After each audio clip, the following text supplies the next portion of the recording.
हाँ, तो चलिए आप लोग कैसे हैं, है ना। कि तो चलिए आप लोग अच्छे होंगे, है ना।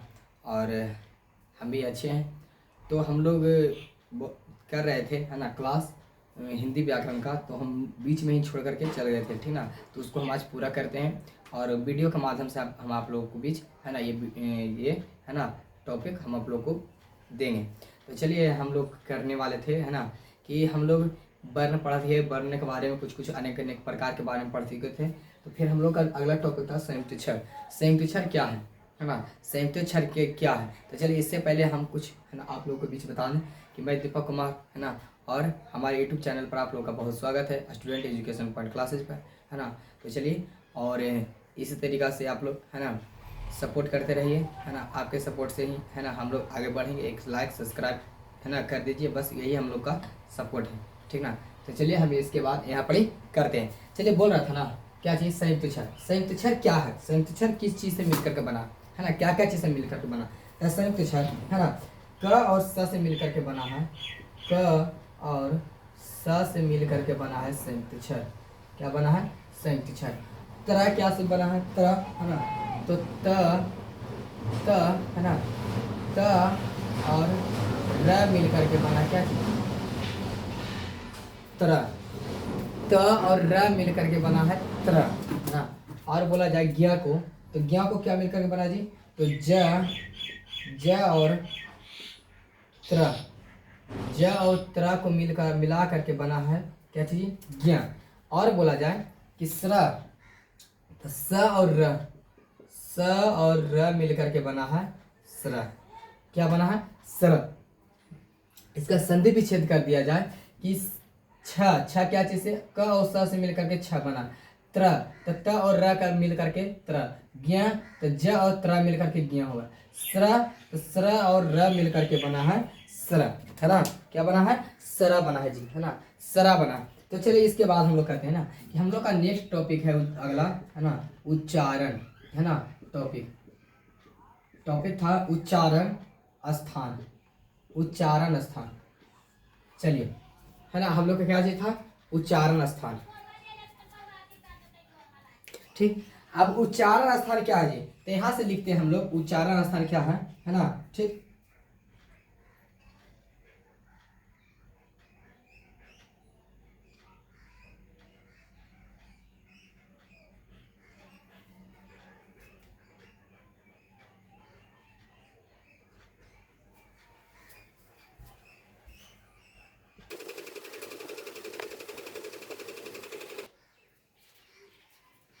अब यहाँ से हम लोग का अगला टॉपिक है, यहाँ से स्टार्ट हो रहा है ना, कि उच्चारण स्थान क्या है। तो उच्चारण स्थान हम लोग देखेंगे कि मुंह के जिस भाग से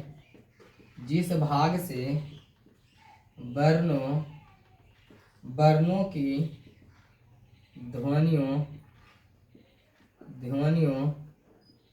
ध्वनियों का उच्चारण होता है, उसे हम उच्चारण स्थान कहते हैं। उच्चारण स्थान कहते हैं, है ना। यानी कहने का मतलब है जो हमारे मुंह से जो वाक्य बोला जाता है ना, हमारे एक आदमी को बोलते हैं, है ना, जैसे बड़े आदमी को भैया, पापा, दीदी, है ना, ये सब वाक्य बोला जाता है। यानी कि मुंह के जिस भाग से वर्णों की ध्वनियों का उच्चारण, यानी कि ध्वनि जो है मेरा उच्चारण होता है, उसी को हम लोग बोलते हैं उच्चारण स्थान। क्या बोलते हैं, उच्चारण स्थान। अब इसके बाद, है ना, अब यहाँ से कैसे कैसे उच्चारण स्थान था, कवर्ग, चवर्ग, टवर्ग, तवर्ग। आप लोग जानते होंगे कि कवर्ग क ख ग को बोला जाता है, चवर्ग च छ ज को बोला जाता है, टवर्ग ट ठ ड को, और तवर्ग त थ द को, है ना। और पवर्ग, है ना, पवर्ग बोला जाता है प फ व को। तो इसको हम लोग सूचित करते हैं ना क्या चीज से, कि कवर्ग को के से, चवर्ग को टी से, और टवर्ग को एम से, और तवर्ग को डी से, और पवर्ग को ओ से, है ना, ओ से। इसका ट्रिक है जी, है ना, के टी एम 2, है ना। यानी कि मुंह का उच्चारण स्थान क्या है जी, केटीएम दो, क्या दो, केटीएम दो, है ना। तो केटीएम का के का मतलब क वर्ग, और टी का मतलब च वर्ग, एम का मतलब ट वर्ग, और डी का मतलब ट वर्ग, ओ का मतलब प वर्ग, है ना। अब इसका मतलब क्या होता है, का क्या मतलब होता है कंठ, के का मतलब कंठ, टी का मतलब तालु, टी का मतलब तालु, टी का मतलब तालु, है ना। और एम का मतलब मूर्धा, मूर्धा, है ना। और क्या डी को बोलता है दंत, डी को बोला जाता है दंत, और ओ को बोला जाता है ओष्ठ, ओष्ठ, है ना, ओष्ठ। अब इसी को हम लोग बोलते हैं कि कवर, कवर को कंठ बोला जाता है, चवर, चवर को बोला जाता है तालु, है ना। टवर, टवर को मूर्धा जो मुंह से बोला जाता है ना। तवर्ग, तवर्ग को बोला जाता है दंत जो दांत से बोला जाता है ना, दांत से किया जाता काम। पवर्ग ओ से, ओ ओष्ठ से, ओष्ठ से, किस चीज से, ओष्ठ से, है ना। यहाँ से बात अब कहेंगे कि यहाँ से उच्चारण हम लोग कहते हैं कि ग का उच्चारण स्थान, ग का उच्चारण स्थान क्या होगा जी, ग। तो ग आ रहा है गला से, है ना। तो हम लोग का क यहाँ गला से आ रहा है, ग यहाँ से कर रहे हैं तो गंठ हो जाएगा, क्या हो जाएगा जी, कवर्ग, है ना, कवर्ग, कवर्ग हो जाएगा। कवर्ग के साथ क्या हो जाएगा जी, कंठ, है ना। अब अगला, अगला हम लोग देखते हैं म का उच्चारण स्थान, उच्चारण स्थान, उच्चारण स्थान, म का उच्चारण स्थान। तो म का उच्चारण स्थान क्या है जी, म ओठ से, है ना, ओठ से। तो ओ पवर्ग है जी, क्या जी, पवर्ग, पवर्ग। तो म ओष्ठ, ओष्ठ, है ना जी, ओष्ठ से। इसी तरीका से हम लोग देखेंगे आगे, है ना। तो यहाँ पर एक बात से हम लोग देखते हैं क्या, है ना, कि आगे क्या होगा कि उच्चारण स्थान जिस मुंह से भाग, मुंह से जिस भाग को वर्णों का, ध्वनियों का उच्चारण होता है मुंह पवर्ग उच्चारण स्थान बोलते हैं। और कवर्ग उच्चारण स्थान क्या क्या है जी, कवर्ग, चवर्ग, टवर्ग, पवर्ग, तवर्ग और पवर्ग, है ना। कवर्ग का मतलब के, और चवर्ग का मतलब टी, और टवर्ग का मतलब एम, और तवर्ग का मतलब डी, और पवर्ग का मतलब ओ, यानी केटीएम दो, केटीएम दो, है ना। केटीएम के मतलब के का मतलब कंठ, टी का मतलब तालु, एम का मतलब मुद्रा, मूर्धा, और डी का मतलब दंत, ओ का मतलब ओष्ठ। ग का उच्चारण स्थान कवर्ग, कंठ से बोला जाता है। म का उच्चारण स्थान पवर्ग, पवर्ग का मतलब ओष्ठ से बोला जाता है, क्या चीज से बोला जाता है, ओष्ठ से बोला जाता है ना। चलिए इसके आगे हम लोग देखते हैं आगे।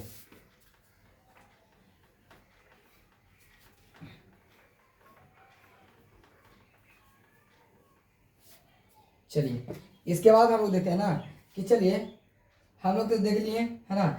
अब यहाँ पर इस देखना है, एक तरफ वर्ण और एक तरफ लिखना है उच्चारण स्थान, उच्चारण स्थान, है ना।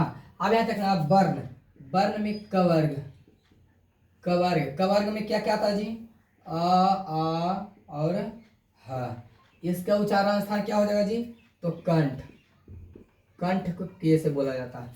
चलिए चवर्ग, चवर्ग क्या क्या आता है जी, हर्षई, दीर्घई, हर्षऊ, यह आता है। और तालम से, ये क्या तो है तालु, तालु के टी से, है ना।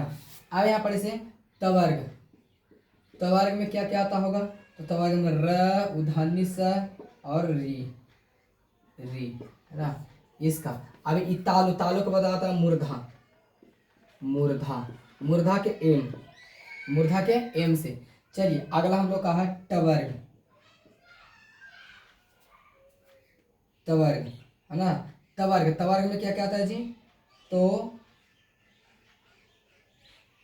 टवर्ग ही हो गया, तवर्ग हो गया। तवर्ग, तवर्ग में आता है हम लोग का ल और डंटी सा, तो ये हो गया कंठ, के टी एम डो, डो डी का मतलब दंत, डी, डी का मतलब दंत। अगला आ गया पवर्ग, पवर्ग, पवर्ग के मतलब होता है ऊ और हर्षऊ, इसका हो गया हम लोग का ओष्ठ, ओष्ठ, है ना, ओष्ठ हो गया हम लोग का ओ, क्या हो गया जी, ओ, है ना। हम लोग का इतना चीज बोला जाता है, ठीक है ना, आप लोग देख लीजिए। अब इसके बाद हम लोग का है ना कि एक्स्ट्रा में हम लोग पढ़ते हैं, एक्स्ट्रा में जी हम लोग का चैप्टर यहाँ तक खत्म हो गया, हम लोग आगे पढ़ते हैं श्वास, वायु की मात्रा, की मात्रा के आधार पर, आधार पर व्यंजन के प्रकार, व्यंजन के प्रकार, ये हम लोग का हेडिंग है ना। व्यंजन के प्रकार। हम लोग कैसे देखेंगे, तो व्यंजन के प्रकार यहाँ से देखिए, जैसे यहाँ पर होता अल्प, अल्प प्राण। अल्प प्राण क्या है जी, तो जिसके उच्चारण में कम वायु लगता हो, है ना, लगता हो। तो क्या कौन सा लगता है जी, है ना, अंतः अस्त, अंतः अस्त प्लस प्रत्येक वर्ग का पहला तीसरा पांचवा वर्ण। तो पहला तीसरा वर्ण कौन, कवर्ग, टवर्ग, और पांचवा क्या होगा, 1 2 3 4 5 एक पवर्ग, है ना। ये सब हो जाएगा क्या जी, अल्प प्राण। अगला नंबर, दूसरा नंबर देखते हैं यहाँ से, महाप्राण। महाप्राण क्या है जी, जिसमें अधिक वायु लगे, अधिक वायु लगता है, अधिक वायु लगता है, उसे में महाप्राण। महाप्राण क्या जी, तो उस व्यंजन प्लस प्रत्येक वर्ग का दूसरा और चौथा वर्ण। चलिए यहाँ तक तो हो गया। 2 को हम लोग का एक्स्ट्रा था जी, है ना, कि एक अल्प प्राण एक महाप्राण। तो अल्प प्राण क्या क्या है जी, तो अल्प प्राण में मतलब पहले कहने का मतलब जिसके उच्चारण में कम वायु लगे उसे अल्प प्राण कहते हैं। तो अंतःस्थ प्लस प्रत्येक वर्ग का तीसरा पहला और पांचवा, तीसरा दूसरा और पहला तीसरा और पांचवा भाग लगे। और यह क्या है जी, महाप्राण में अधिक वायु लगता है, उसे हम उसमें व्यंजन करते हैं, उसमें महाप्राण। तो उस व्यंजन प्लस प्रत्येक वर्ग का दूसरा और चौथा भाग, जो बच गया वही भाग, है ना जी। अब इसके अलावा हम लोग का देखना है ज़्यादा कुछ नहीं, है ना, कि अब यहाँ पर देखना क्या चीज ना, यहाँ पर हम लोग का यहाँ पर देख रहे हैं क्या है कि इस स्वतंत्रता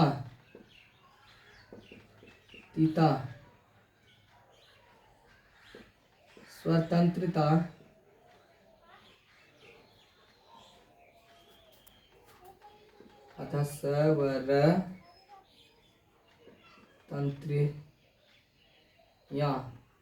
स्वतंत्रियां में कंपन के आधार पर सभी वर्णों को 2 भागों में बांटा गया है। कौन कौन 2 भाग है जी, है ना, कौन कौन 2 भाग है जी, पहला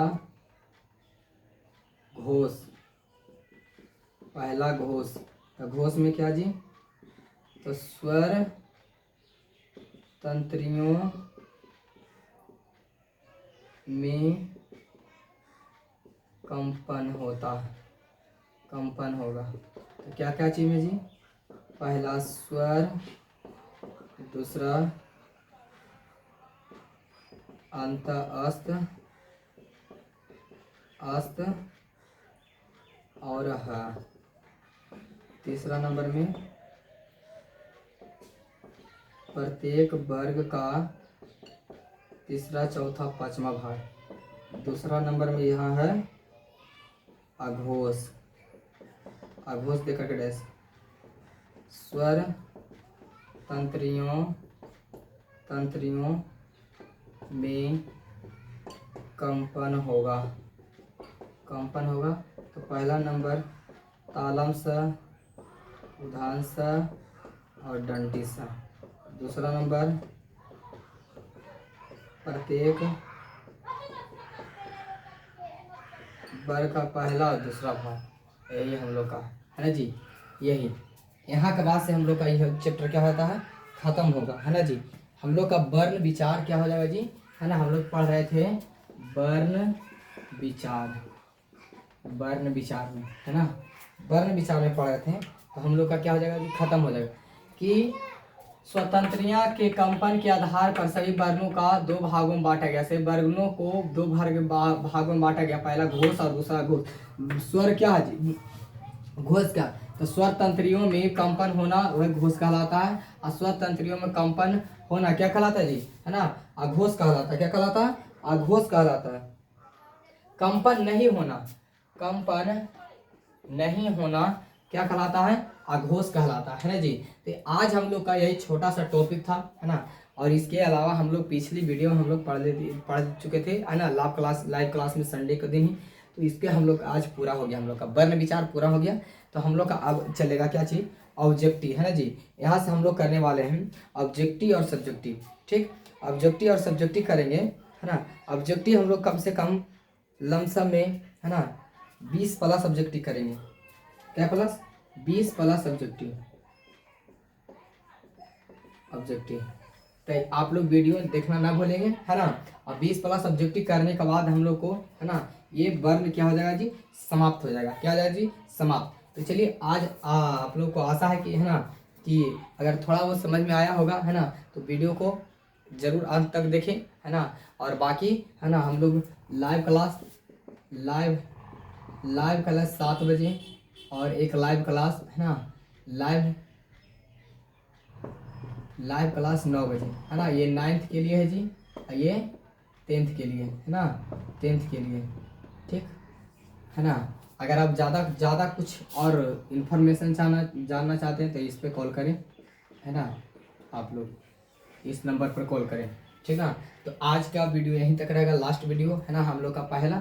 जैसा कि हम लोग बोले थे कि वर्ण हम लोग कम से कम 66 से 65 दिन में, है ना, हम लोग खत्म कर देंगे, है ना। तो चलिए हम आप लोग को, है ना, जो बात बोले थे उस पर हम लोग अटल रहेंगे। चलिए इसके बाद हम लोग आज वीडियो समाप्त होगा, है ना। तो आप लोग चैनल को एक बार सब्सक्राइब जरूर कर दीजिएगा, है ना, कि अगला वीडियो आप लोग के पास आए तो आप लोग का नोटिफिकेशन जरूर जल्द से जल्द आप लोग के बीच पहले पहुँचे। तो चलिए हम दीपक कुमार, हम आपसे, है ना, आज यहीं तक के लिए हम अपने विदाग्री मांगते हैं। चलिए जय हिंद, जय भारत।